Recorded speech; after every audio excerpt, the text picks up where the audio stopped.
And we're back. Mom wasn't quite ready, so I'm going to try and squeeze in a quick last recap for the North. All right, getting into it. Yeah, that's my voice you're hearing. Getting into it. Reno Rush, 4-0 to start. But let's look at this 4-0. They won 102 with 102 points. They won with 99 points. They won with 90 points and 114.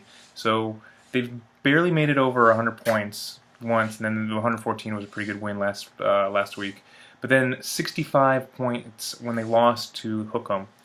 So what is this story really telling us? What is this 4-1 team? Well, Reno Rush, same as the Shirleys. It's the same story as the Shirleys. 11th in the true rankings. Points for and the breakdown. So when they lost, when they won, they probably would not have beaten most teams. And then coach leaving points on the bench. They're leaving points on the bench. So what was that win streak that they had? Was it really luck, maybe? So Reno Rush, I'm saying I think they're in trouble. I think they're in trouble, even though they're 4-1 and they're top right now. But they're in trouble. Mathematically, they're still likely to make the playoffs, but we'll see how strong they are. All right, now let's go on to Hookham. Hookham's a good story here. So Reno Rush and Hookham, last place last year in the league. How are they doing this year? Well, Reno Rush is at 4-1. I think they're going to start faltering, but they're doing pretty good right now.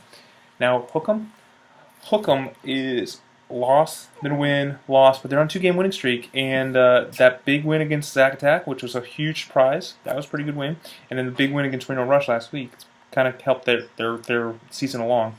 Where did they come overall? Third over in the true. So their big thing, most points for. This team has put up 556 points. There's teams that have Jellyfish only has 320 points. So they're putting up a lot of points. I know. Well, I mean, don't be mad. Don't be mad. You think they're cheating? You think they're cheating? Ooh, cheating allegation. Cheating allegation. Anyways, Hookham's looking pretty good this year. I think that they're definitely safe from getting a license plate holder, but we'll see if they can take it into the playoffs. All right, Zacatec. I don't know why I even waste time on this one because everyone knows champion. On and off. He'll win one, he'll lose one, he'll win one, he'll lose one. But maybe that's just his strategy. Fifth in the true rankings, pretty good. Good. It's okay for points for, good for breakdown. But the coach, the coach is hurting him, so he's leaving points on the bench. The good indication for this is that he has points to leave on the bench. So, if he starts figuring out his management right, if he starts figuring out the team and how they're going to do, maybe he'll come alive. Still 3-2, still very much in it. Now let's go to the losing side of the North, starting with Blue Bayou. Blue Bayou started out 2-0 to start, so pretty good, and then they had that loss in the game of the week to Reno Rush. That hurt. Since then, it's been downhill. So some teams just can't win in prime time. Just how it is. Blue Bayou's always been one of those that can't win in prime time teams. Where do they play out overall? Middle of the pack, 10th. So their biggest thing is their record. The record. Everything besides the record's pretty good. And not great, but it's like middle of the pack. But the thing that's really holding down is their record. These 3 losses. It's what's if they had a win in there, they would be much more of a contention. Now it's bye week. Bye week. Some interesting strategies that we've seen from bye week. They started out rough, but they won 2 of their last 3 games. So that kind of saved them. But they did lose to Killer Tomatoes, so that's ever indication. There you go. Again, middle of the pack, same thing. Their records would hurt them, so same boat as Blue Bayou. And now finally, we get to the Killer Tomatoes. All right, Killer Tomatoes, 1-4. One of only 3 teams 1-4. But problem is, in their division, they're the only team that's 1-4. So who's the favorite for getting a license plate holder right now? Killer Tomatoes. But let's dive deep into this. What do they play out? For a last place team, 1-4, they are 9th in the true rankings. What?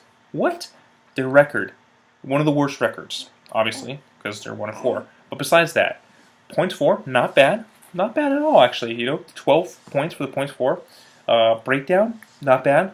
Most times that they lost, they would have beat somebody else, or most times they won, they would have beat, a lot of the other teams, which is that one time. And then the coach, they're not leaving points on the bench. So, do they have a deep bench? No. But are they making good manager decisions? Yes. So, this is kind of surprising. I know this is going to be crazy, but I'm going out on a limb. I'm saying Killer Tomatoes is going to turn around. I think, surprise, I think Killer Tomatoes is going to make it into the playoffs if they can somehow start finding ways to win. The Chargers did it. Can Killer Tomatoes do it? So, real quick recap.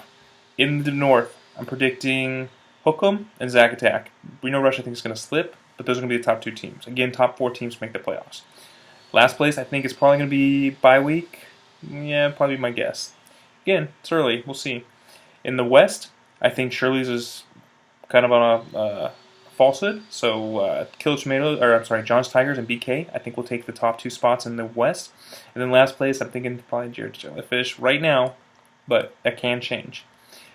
In the East, Braised Bozos. Braised Bozos, I think they're the real thing. Assay for Life, same thing. I think both those teams are in the top in the East. Last place, really, it's kind of a toss-up between Papa Jilk and Purple Ruse. One of those teams I think is going to end up with a license plate holder. All right, guys. Hope you enjoyed it. Set your lineups, and punter's fine. It's totally fine.